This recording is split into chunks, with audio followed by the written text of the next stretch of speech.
ગ્રામજનો બધા એકઠા થયા હતા। આ ગામ અને આજુબાજુના 20 જેટલા ગામોનો લગભગ 3-4 વર્ષથી એક પ્રશ્ન છે કે આ જે હાઈવે બન્યો છે ગામમાં, એમાં ઉમણિયાવદર તરફ આવવા અને ઉમણિયાવદરથી ભાવનગર કે મહુવા તરફ જવા માટે કોઈ કટ રાખવામાં આવેલ નથી, કોઈ નાળું બનાવ્યું નથી કે પુલ નથી, જેના કારણે આજુબાજુના 20 ગામના લોકોએ મહુવા જવું હોય તો 2.5 કિલોમીટર સુધી ફરીને જવું પડે છે, ભાવનગર તરફ જવું હોય તો પણ ફરીને જવું પડે છે અને કુલ મળીને લોકોને અકસ્માતનો ભય રહે છે। 20 કરતાં વધુ લોકોનું અપમૃત્યુ થયું છે આ કટ નહીં હોવાના કારણે, અને સમયનો વ્યય થાય છે। કોઈ બીમાર પડ્યું હોય, ઇમરજન્સી આવી જાય, રત્ન કલાકાર ભાઈઓએ મહુવા કારખાને જવું હોય તો એને ખૂબ ફરી ફરીને જવાથી સમય બગડે, ખર્ચો લાગે। આ બધી તકલીફોના કારણે છેલ્લા 2-3 વર્ષથી ગામજનો, આજુબાજુના 20 ગામના તમામ જ્ઞાતિના આગેવાનો આમાં સાથે છે। એ બધા એવું કહે છે કે ભાઈ અહીંયા કટ મૂકવો જોઈએ। આટલી સિમ્પલ, આટલી નાની એવી, આટલી મહત્વની બાબતને સાંભળવા વાળો કોઈ માણસ નથી। લોકો એમ નથી કહેતા કે 1-1 કિલો સોનું ઘર દીઠ આપો, લોકો એમ કહે છે કે ખાલી એક નાળું બનાવો તો આવવા જવાની, હરવા ફરવાની સરળતા થાય। હવે એક હાલવા ચાલવાની સરળતા કરવાનો મુદ્દો સાંભળવા માટે કોઈ નેતા કે કોઈ અધિકારી તૈયાર નથી।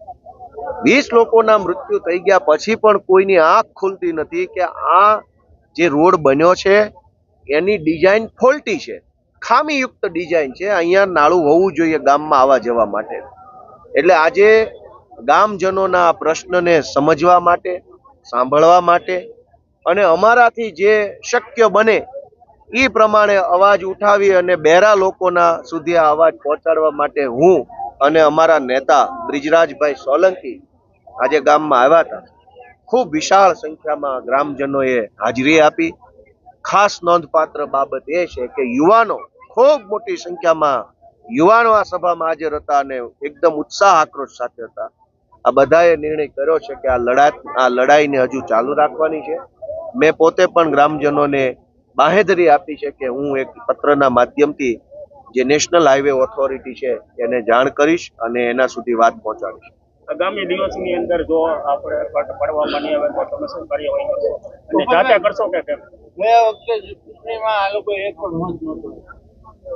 બે વાત છે કે ધારો કે અત્યારે ઊભા જાતે કટ પાડી દઈએ અને પેલો આવીને બુરી જાય, એટલે કાયમી સોલ્યુશન નથી। 2 દિવસ 4 દિવસ હું અત્યારે પાડી દઉં, મને કાંઈ કોઈ ફાંસીની ડર નથી, પણ કેટલા દિવસ? ગામજનોને જોઈએ છે કાયમી સોલ્યુશન, આજીવન, લાઈફ ટાઈમ, પેઢી દર પેઢી ત્યાં નાળું કે રસ્તો હોવો જોઈએ। આપણે કરી શકીએ પણ એ પરમેનન્ટ નથી। એટલે પહેલો મુદ્દો એ છે કે લડાઈ અમારી એમ છે કે કાયમી નિરાકરણ આવવું જોઈએ હંમેશા માટે। અને બીજી વાત કે ગ્રામજનોએ ગઈ ચૂંટણીમાં કોઈને મત નથી આપ્યા। મેં પણ આજે મારા વક્તવ્યમાં ગામજનોને વિનંતી કરી કે કોઈને મત નહીં આપો તો કોઈ નહીં સાંભળે। એટલે રાજનીતિમાં જે પાર્ટીને મત આપો એ સાંભળે એવી આપણી અપેક્ષા હોય, પણ જે પાર્ટી ન સાંભળે એને મત ન આપો તો જેને આપો એ બીજી પાર્ટી તૈયાર થઈ જાય, એના આગેવાનો, એની ટીમ, એના લોકો સક્રિય થાય। એટલે કોઈને ન આપવાથી પરિણામ નથી। 2 માંથી 3 માંથી 4 માંથી જે સારો માણસ હોય એને મત આપવાથી જ રસ્તો નીકળે એવું મારું માનવું છે। એ મેં ગામજનોને વિનંતી કરી છે।